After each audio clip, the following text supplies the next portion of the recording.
Thank you, Chad. Chad made one mistake. I'm older than he thinks. I've been at Talbot since 1993. So I just finished my 25th year there, and I have a feeling that a lot of you were born during that time. Does that sound right? Yeah? Okay, so now that gives you some context for me, right? This morning I texted Chad to let him know that I was here.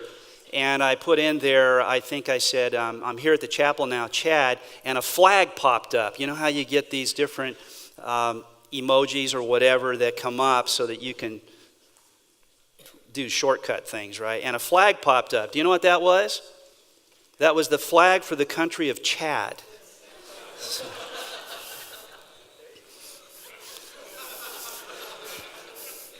I don't know if that was something his parents intended when he was born or not. All right. Well, this is our topic this morning. If God, why evil? You know, in 2011, that's only been 7 years now, a tornado touched down here in Joplin, not far from where you're sitting. And I'm wondering if anybody here remembers that event because you were here in the area or in Jasper County at the time. Anybody like that here? Okay, I thought that might be so. So you have a memory of that. Now, I would imagine that a lot of you were probably, 12 years old, 13 years old, 14 years old, somewhere along in there at the time. But you never forget an experience like that, do you? And of course, we weren't here, but we knew people who were. My sister and brother-in-law that Chad referred to were living here. And they had recently moved into another home, but the home that they had been in before that was destroyed in the tornado. So that's one form that the problem of evil takes. It's the pain that comes with destruction like that. Now, the thing about that is that this was a natural disaster. It just happened out of the blue. There was very little warning. My understanding is that even though signals were sent out, very few people actually heard them, and so weren't very prepared when that happened. But in a natural disaster, where people are affected in a very significant way, it's still nobody's fault. You ever think about that? I mean, we experience pain sometimes because it's caused by other people. But in that case, it wasn't. So there's nobody to blame unless you want to ask the question, where is God in a situation like that? The only person you might consider blaming would be God himself. Now, that's one kind of evil, but another kind of evil is related to what happens when people injure each other, when they bring harm to each other. So, for example, you may be following the news about Jada Kyle, who last year when she was 3 years old died of what's been called an abusive head trauma. And her mother's boyfriend is the primary suspect who faces very serious charges. Because of the likelihood that he, or at least somebody, was responsible for causing this damage. And it was, in some sense, intentional. So now that's a different kind of evil now. That's the kind of evil that a person can inflict on another person. And so evil can strike us on different levels in different ways, and we experience pain in the midst of it, suffering. And sometimes it reaches a kind of emotional crescendo where we just want to scream. Do you recognize this painting by Edvard Munch, the Norwegian expressionist? He tells the story that he was crossing the bridge into the city of Oslo when he was feeling the same kind of intensity. And he says, let's see, I have the quote here, "I felt an infinite scream passing through nature." I think we can sometimes relate to that. That was 100 years ago is when he painted that, but the problem hasn't really changed for us, has it? You may recognize and sympathize with Bart Simpson. Now I want to give you, Homer Simpson, I want to give you an outline of our topic today. There are a number of things that I would like for us to cover, and it's going to take all of the time that we have together today to get through all of this. And I should warn you, my field is philosophy. And so we work in the realm of arguments with premises and conclusions. And these premises will have numbers in front of them, so you can kind of follow the progression of the argument. And I have to warn you that you'll be seeing arguments of that sort. And I hope that you're comfortable with that, because that's part of getting a college or a university education, right? Is to be able to think through a progression of premises to a conclusion. So we're going to be doing that together today, and I think when we do that, it'll prove to be clearer and more helpful than it would be if we just talked in general terms about this issue. But first we need to ask the question, what is the problem of evil exactly? I have debated atheists in universities, and I've had lots of encounters with people in my field at conferences and through publications and friendships and so forth. And also with people who are not within my field. And I'll talk to them about the existence of God and why I believe that God exists. And invariably, people will say to me, well, what about evil? And the question is an interesting question, because they're not really saying themselves what the problem is. They're not telling me why evil is a problem for what I believe about God's existence. And so my initial response is to say, well, what about it? Because I think it's their responsibility to articulate the objection. Now, I know what the objection is. But if they're going to challenge my belief by referring to evil, don't you think they have a responsibility to be able to say what exactly this problem is? And so we're going to talk about that as well. I'm going to give you an example of two different ways people argue from evil against theism. Now, what do I mean by theism? I simply mean the belief that there is a God who is all-powerful, omnipotent, all-knowing, omniscient, perfectly morally good, or I'll use the word omnibenevolent. You know the word benevolent. This is a being who is benevolent in every conceivable way, perfectly morally good. And so theism is the view that there does exist a being of this sort who created the universe and sustains the universe in existence. There's, of course, a lot more we could say about God than that, but theism is a label we use for that and more. And then I'm going to give you an argument for theism from evil. Would you like to hear an argument from evil for theism? Well, I hope we have time for that, and then we'll talk about Christianity and the problem of evil, because Christianity is challenged in unique ways by this problem in comparison with other religions. But at the same time, Christianity has resources for responding to this problem that aren't available to people of other faiths. So what is the problem of evil? Well, there are two ways to think about the problem. One is to think of it in intellectual terms. So the problem of evil is an intellectual obstacle to belief that God exists. It's philosophical. As such, it is an obstacle to Christian belief in God. It's a reason why some will say, I simply cannot believe that God exists. But there's another problem that's less philosophical in tone. It's the problem as an emotional obstacle to trusting in God. As such, it is an obstacle to Christian fellowship with God. So you might believe there's a God, but because of pain and suffering in your own life, you have difficulty really trusting God or believing that God has your interests in mind, really cares about you. So you could be a Christian and be frustrated with this dimension of God's relationship to suffering in your life. Now, as we get into our topic, we need to make three important distinctions. The first distinction is between the intellectual and the emotional problem, as I just described it. The second distinction is between two forms that evil can take. One is called moral evil, and the other is called natural evil. I alluded to these when I was talking about the difference between what happened to this little 3-year-old girl a year ago, that's moral evil, and what happened with the tornado a few more years ago, and that was a form of natural evil.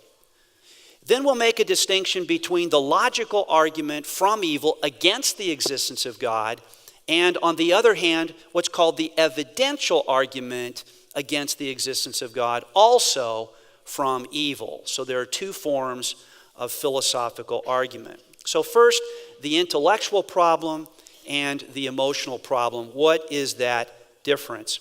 You recognize this sculpture, right, of the thinker, right? And here we see someone who's sort of intellectually inclined, right? He represents the life of the mind and reflection on the problems of humanity.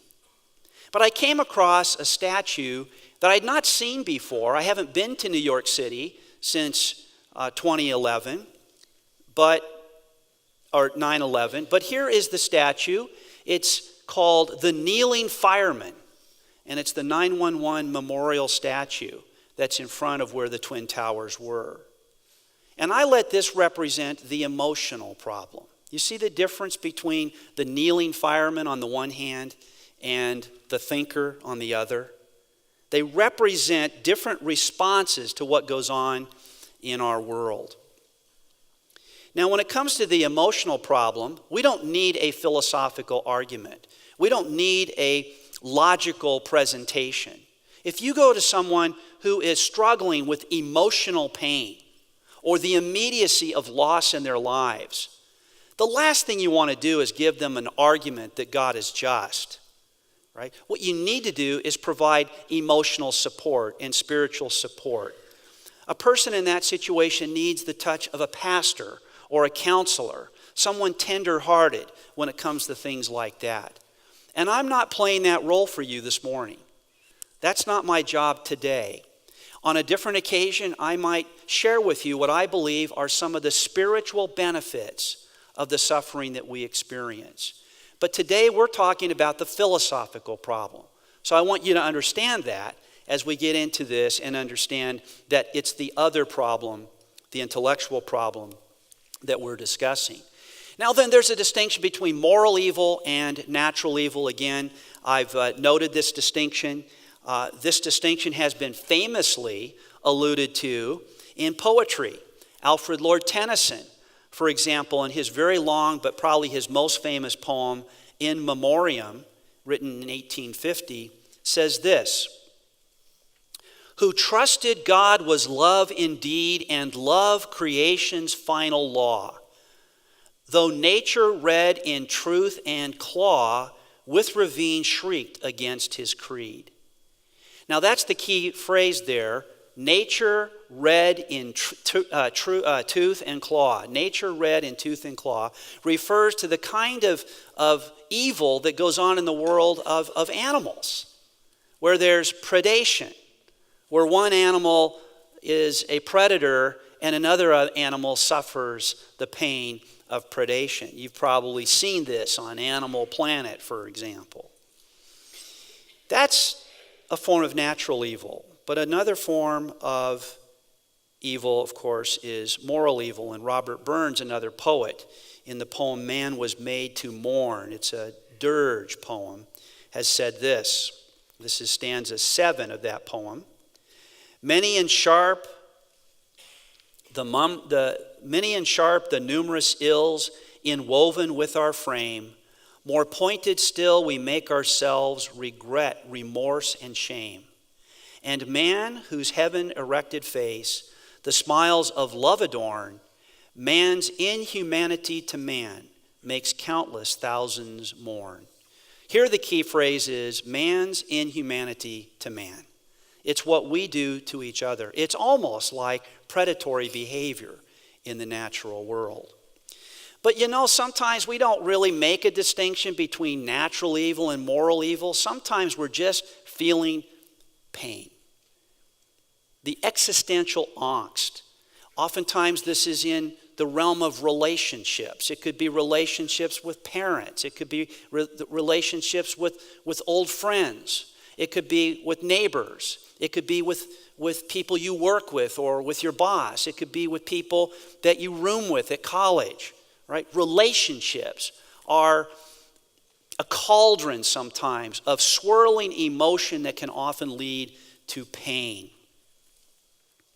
The female musician, Lord, has said, everyone's competing for a love they won't receive.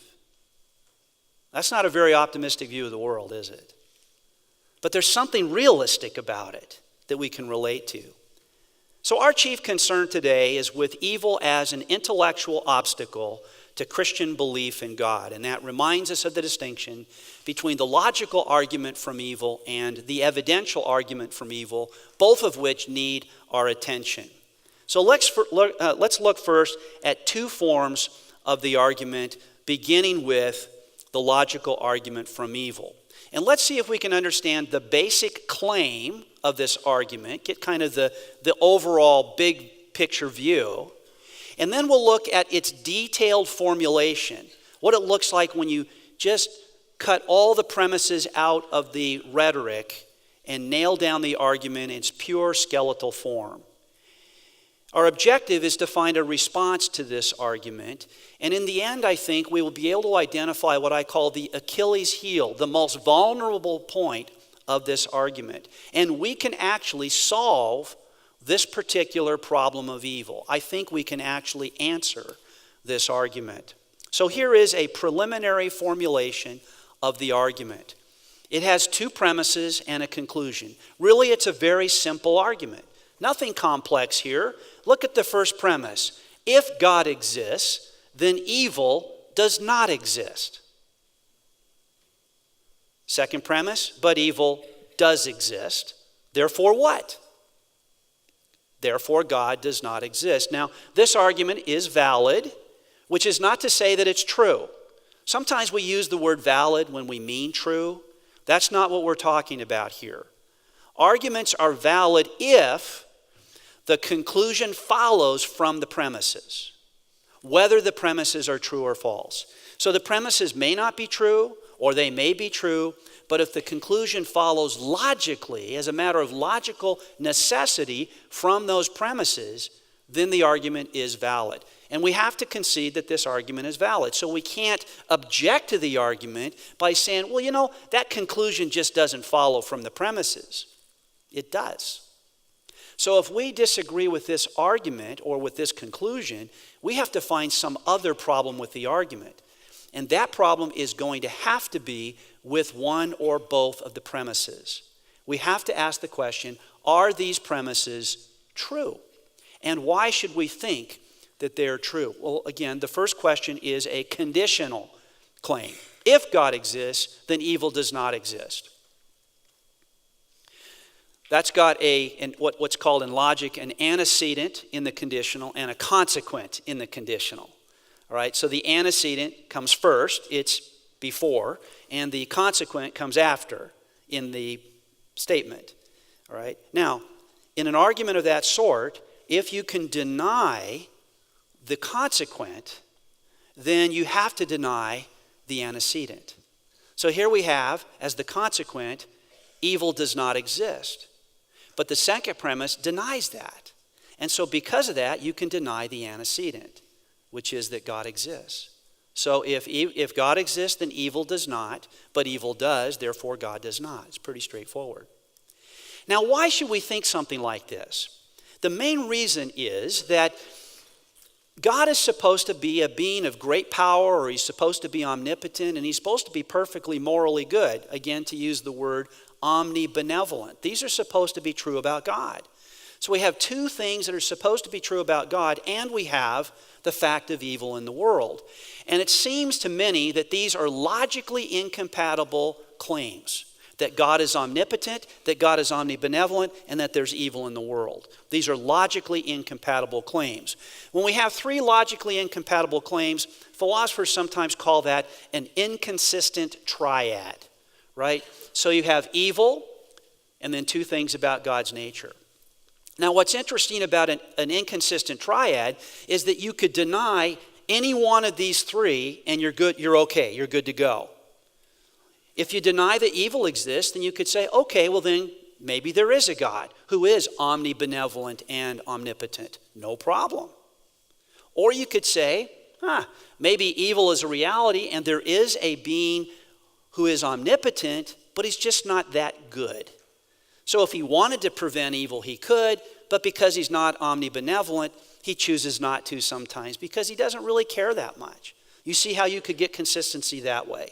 You have to sacrifice one of God's properties to get consistency. You could reverse it. You could say, well, maybe God is good, and yet there is evil because God can't prevent evil. God's power is limited. And there you have to sacrifice another attribute of God in order to solve the problem of evil, which solves nothing, especially for Christian people who believe that God is both omnibenevolent and omnipotent. Of course, he's omniscient as well. So there's supposed to be an inconsistent triad here for anyone who believes that all three are true. Evil exists, God is omnibenevolent, and God is omnipotent. That's the problem. Well, let's ask the question, what does omnipotence imply and what does omnibenevolence imply? In other words, why should it turn out that a being who has those attributes would entail, if a being like that existed, would entail that there is no evil in the world? Let's start with omnibenevolence. What is implied by omnibenevolence? Well, some atheists have claimed that God would prevent evil if God could prevent evil. So you've got would and could. Would, because he's perfectly morally good, that's what he would want to do, and could because he's omnipotent. All right? So God would prevent evil if he could. That's what it means to say he's omnibenevolent. So, in other words, a perfectly good being always eliminates evil as far as it can. What does omnipotence imply? Omnipotence turns things around and says God could prevent evil if God wanted to prevent evil. God could prevent evil if God would prevent evil. So I'm using the word would here to mean would be willing to. So now he's got power. The question is, does he have desire or intention? In other words, there are no limits to what an omnipotent being can do. Now go back to the original formulation of the logical argument from evil. First premise, if God exists, then evil does not. But evil does exist. Second premise, conclusion, therefore, God does not exist. Remember now that the problem is an inconsistent triad, which means that given these two properties that God has, it's not possible for evil to exist. So now we have to enlarge our argument to show how those two attributes of God are playing a role in the argument so that the conclusion follows. So here is an amplification of the argument. First premise is very like the first premise in the original formulation, except now it makes explicit what it is about God that creates the problem. Premise 1 says, if God exists and is omnipotent and perfectly good, then evil does not exist. I hope you can see how that argument really looks like an extension of the first, that premise looks like an extension of the premise we saw in the first argument. But now we can unpack that, and that's why I have in yellow font here 1A and 1B to clarify what we mean by premise 1. And you've seen this before on two previous slides. 1A, a perfectly good God, always eliminates evil as far as it can. And 1B, there are no limits to what a perfectly powerful being can do. And yet premise 2 says evil exists, and so by logical necessity, God does not exist. It looks like a pretty compelling argument. Is there anything that we can say in response? We had better be able to say something, because if we can't say something about this, then we're stuck with irrational belief in God. we believe something that we should not believe given the reality of evil in the world? Well, I think that we can answer this objection. So what is our reply? Remember, the problem is one of consistency. How can you consistently believe those three things, that evil exists, that God is omnibenevolent, and that God is omnipotent? How do we dispel the impression of inconsistency? Well, first, the burden of proof. Let's call the person who denies that God exists the atheologian. The atheologian must show that the theist must accept premises 1A and 1B. Remember, those were supposed to be the implications of divine omnibenevolence and divine omnipotence. But why should we say that? Why should we think that God, who was omnibenevolent, would choose to eliminate evil as far as it could, and that if God was omnipotent, that's exactly what he could do? Why think that? Well, some would say, well, it's pretty obvious that that's what's true about God. Well, the atheist needs to give us a reason to think that. Second, I would say that evidence for the existence of God is evidence that the existence of God is compatible with the existence of evil. So here's what's interesting about this. So we have evidence that evil exists, right? And that it's a problem for God's existence. Okay, fine. We've got evidence for that. But we also have evidence for God's existence. Now, how are you going to weigh the evidence? Are you going to give more weight to the evidence from evil, for the non-existence of God? Or are you going to give more weight to the evidence for God's existence over that? You see, so it's not just a question, how do we answer questions about evil, but there are other things we need to explain about the universe and about human experience. For example, why is there something rather than nothing? Where did the universe come from in the first place? If it had a beginning, then it had a cause. And if it had a cause, something must have been the cause. Something must have been powerful enough to bring the universe into existence. Now, this is used as an...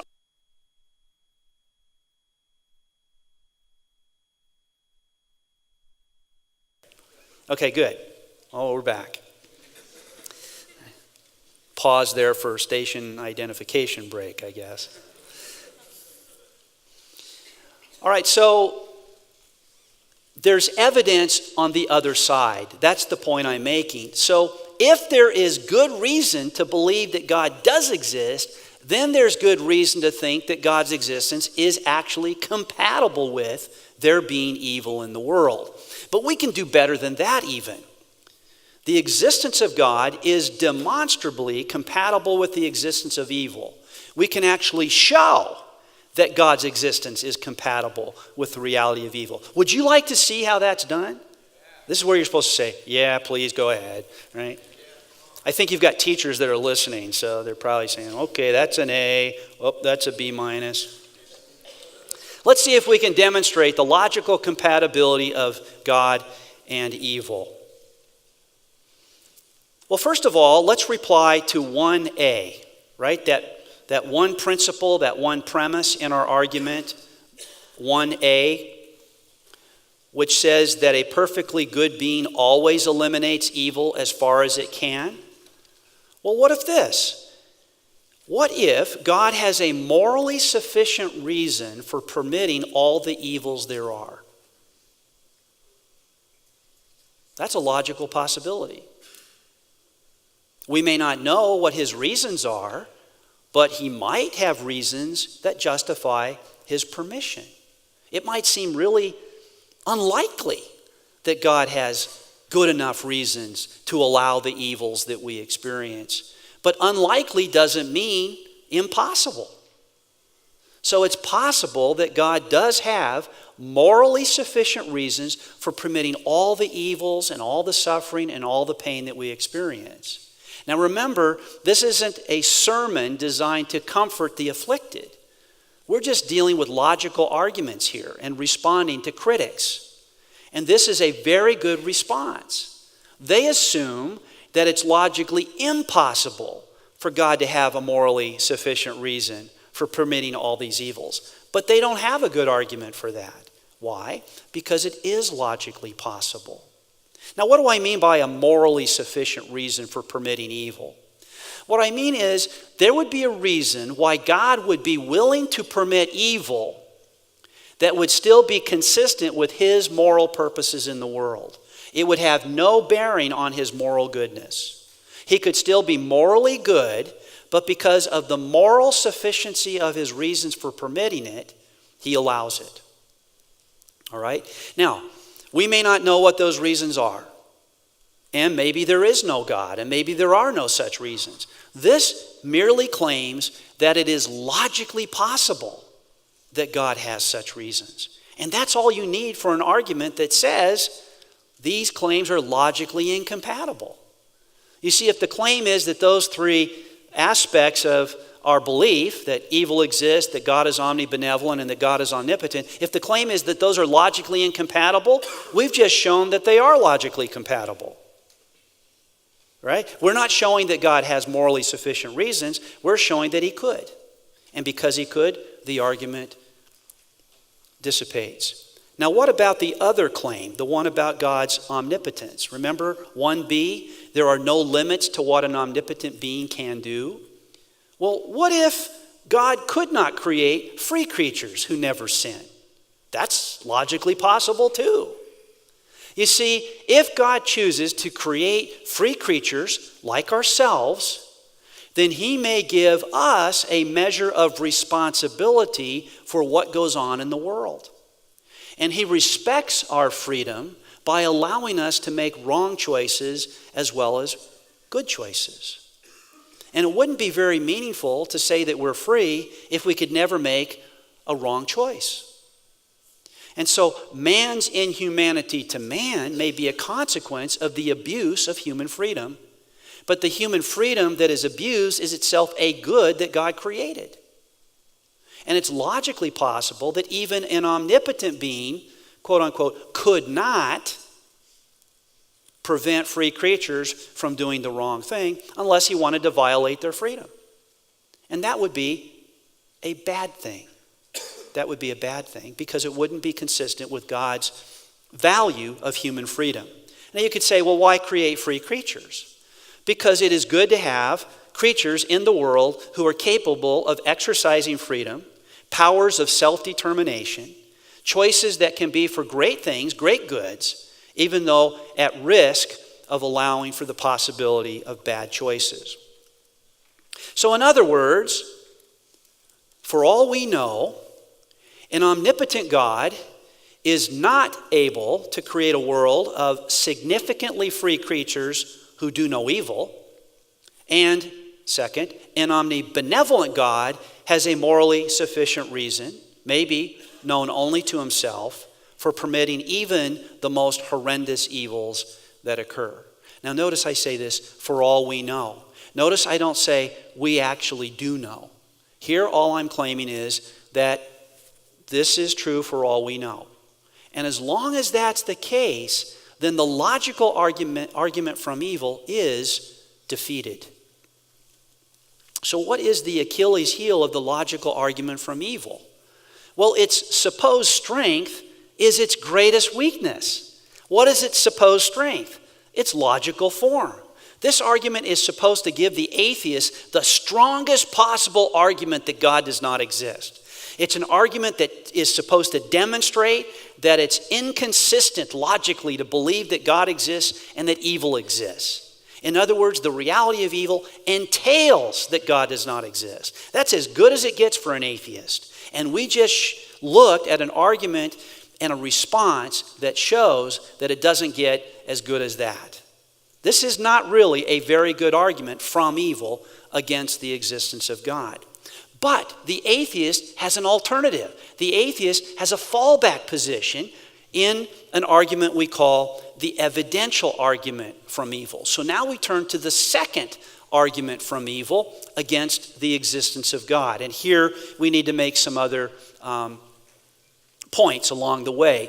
First, two worries about what I call the free will defense and some key terms that are important to understanding this argument. And then we'll look at a basic formulation of the evidential argument, give a reply, and see what the Achilles heel is for that argument. So first, why worry about the evidential argument? Well, the first is that some people will say, fine, you believe that it's logically possible that God permits these evils for a morally sufficient reason, but do you really believe that he does? I mean, isn't that pretty hard to believe? Can you think of any good reason that God would have for permitting the death of this 3-year-old child, or the deaths of over 100 people after a tornado, or a hurricane, or some other natural disaster? Can you really believe that? Can you think of a reason that would justify that? And so it can feel like this first argument, though it's successful, doesn't really satisfy. The second worry is about natural evil. Okay, so fine. We can explain why there's moral evil in the world if we can say that God creates free creatures who do bad things to each other. But what about natural evil? What about natural disasters? You can't blame human beings for that sort of thing. So you can't really offer a free will defense in response to that particular problem. And so we have to deal with this other problem called the evidential argument from evil. And here I want to define 3 key terms. The first term is the term gratuitous evil. And we use the word gratuitous in a lot of ways. Maybe when you're thinking about movies, you think how much profanity is used, the F-bomb is used all the way through the movie. You say, that was kind of gratuitous, didn't need to be there, right? They could have made a movie without so much of that, or without any of that, okay? So we use the word gratuitous in certain ways. I think that word is familiar. Some think there is such a thing as gratuitous evil. Evil that just doesn't have to be there. The second key word is inscrutable evil. Inscrutable evil. This is evil that I'll define in a moment, but it has to do with our ability to know that evils of a certain kind exist. And then we'll talk about apparently gratuitous evil.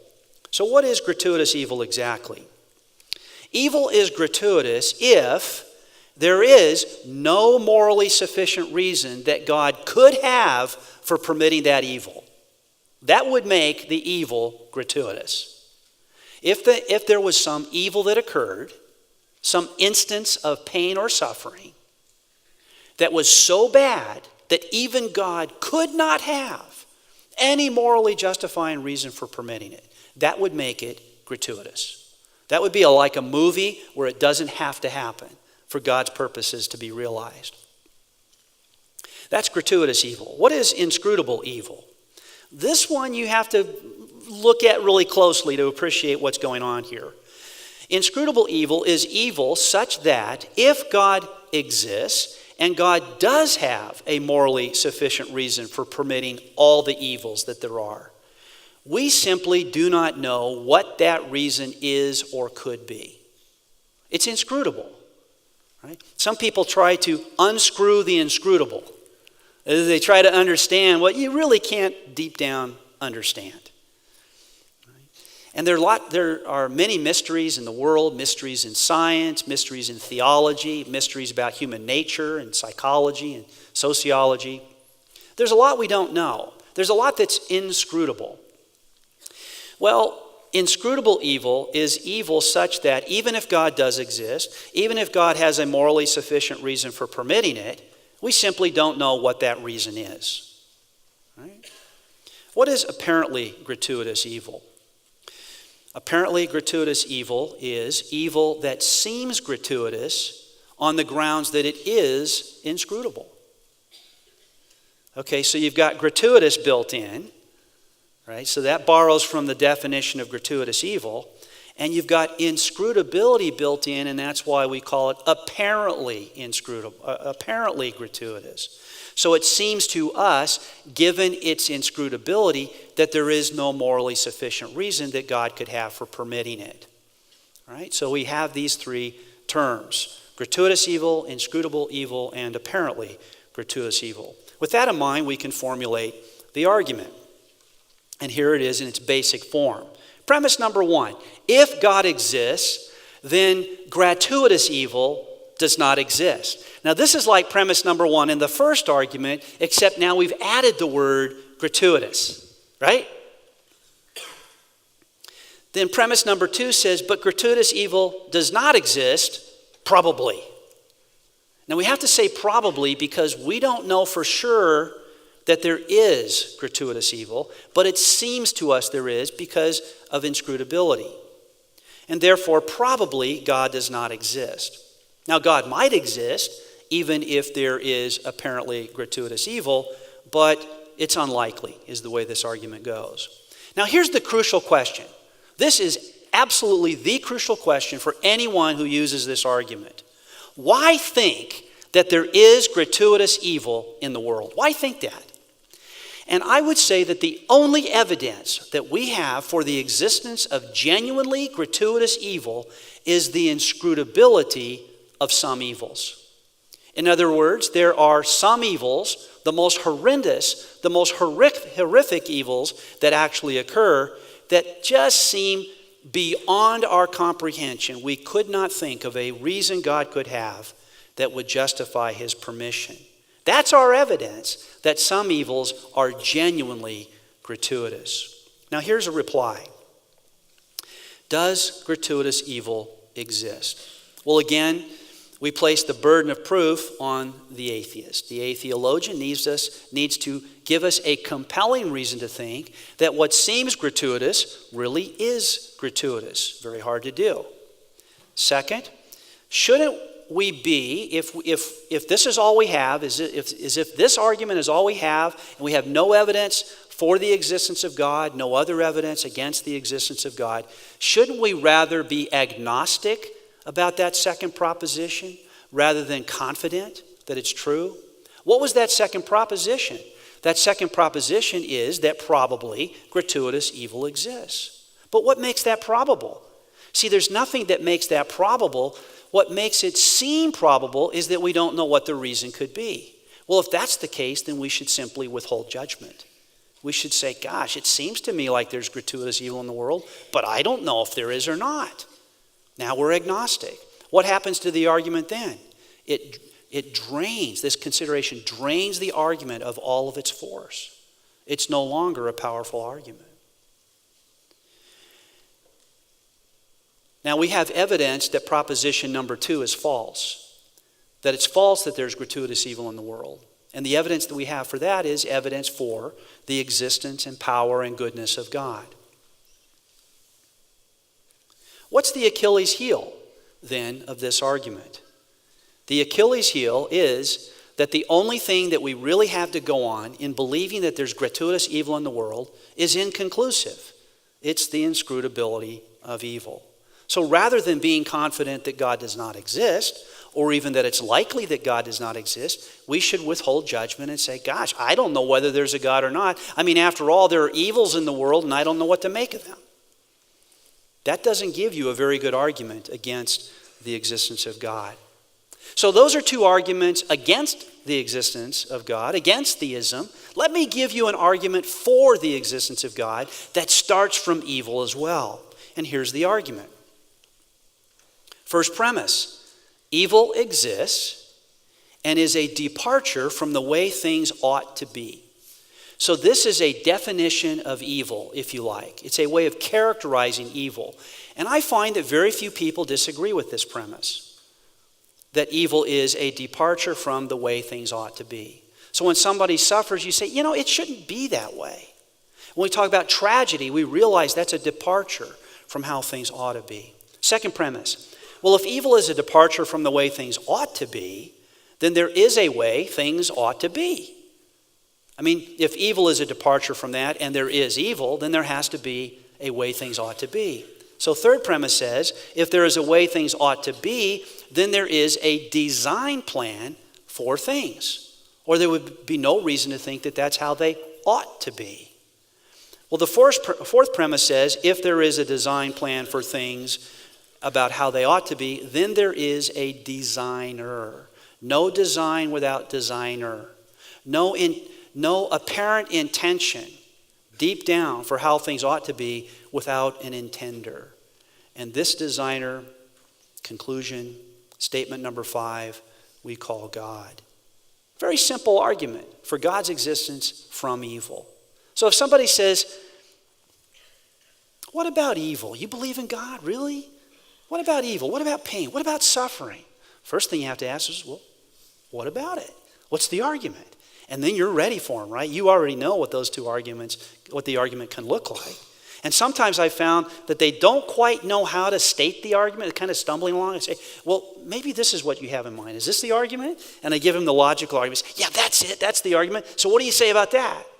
Or they might say, and then you respond to it and say, well, okay, I don't know then, but there's still a problem here. Say, well, maybe this is the argument. You give them the evidential argument. Say, oh, yeah, that's what I was thinking. You're helping them formulate the argument. But then you have a response. But your response includes now an argument from evil for the existence of God. And as I said, I hoped that I would be able to give you that argument. Here are some verses you could write down if you want to go and research in Scripture how the problem of gratuitous evil might be described, how it might be discussed. Remember, Joseph said to his brothers, when you intended evil for me, God intended it for good. Joseph didn't know when he was first sold into slavery by his brothers. He didn't know what good purpose God had for permitting it, but that was gradually revealed over time when he discovered this. But here's a really critical one. The crucifixion of Jesus. Was that an evil? The crucifixion of Jesus? Do you know that critical scholars, historians of the New Testament, all agree that Jesus Christ was crucified? They agree that he was unworthy of this horrific form of execution. He was innocent. He didn't deserve it. I've done a number of public debates on the question, does God exist? And I remember one time, sticking around afterwards, a group of students just sort of created a circle around me. And one of them said, we've all got a question for you. We want to know, why did Jesus Christ have to die such a horrific death? And I thought they were Christians. And it turned out they weren't. And they were wondering, why would God allow that to happen to Jesus Christ? They understood this to be gratuitous evil. Do you see the point of view? See, from a human point of view, the crucifixion of Jesus looks like it's an utterly gratuitous thing. What reason could God possibly have for permitting the crucifixion of Jesus? Remember, this is on a purely human level. And I thought about that, and I thought, you know what? That's what it means for evil to be inscrutable. We just can't know on our own, all by ourselves, what reasons God has for permitting some of the worst things that ever happened. But sometimes God will pull back the curtain and reveal to us what we could know no other way. And that's what he did with the crucifixion of Jesus. He provided us with an explanation for God's permission of the crucifixion of Jesus Christ. And do you know, it is because of the great good of salvation for people in peril. What people? People like you and me. We experience the good of God's permission of this apparently gratuitous evil, which would be inscrutable without divine revelation, called the crucifixion of Jesus. And the great good for Jesus that occurs is that he is raised from the dead. Would there be a resurrection without a crucifixion? Could Jesus Christ have been raised from the dead without being dead? Question answers itself, right? And so we have an example of the most compelling kind of a case where an evil that seems to us to be profoundly gratuitous is not gratuitous after all. It's inscrutable until we have divine revelation that God had a good purpose for permitting that evil.